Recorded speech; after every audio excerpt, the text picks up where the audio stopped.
one of the things that's not done enough is to actually talk to the patient about what are we going to do after we get the answer to this question.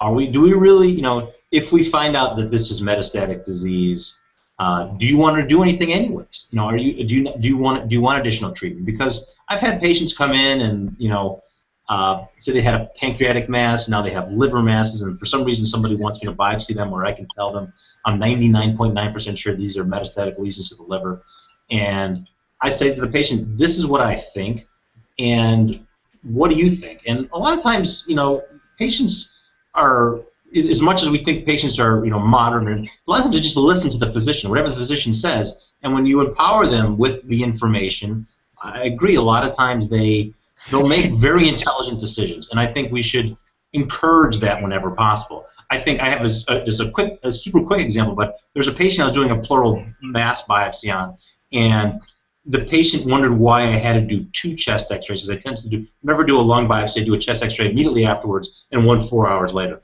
And he said, I don't want to get 2 chest x-rays the same day. And I looked at him and said, you know what, it's a pleural-based mass.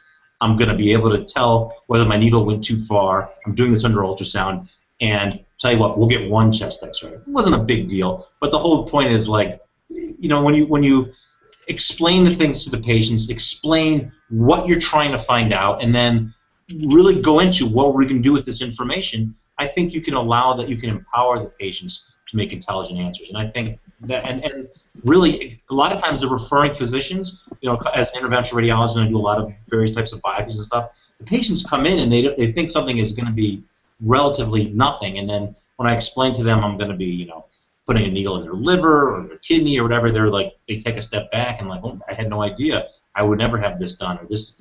And so it's really important in every stage in the game to educate the patients as to what's going on. And if you're ordering a test and you're not quite sure what it entails, you really should do your due diligence and find out what it is.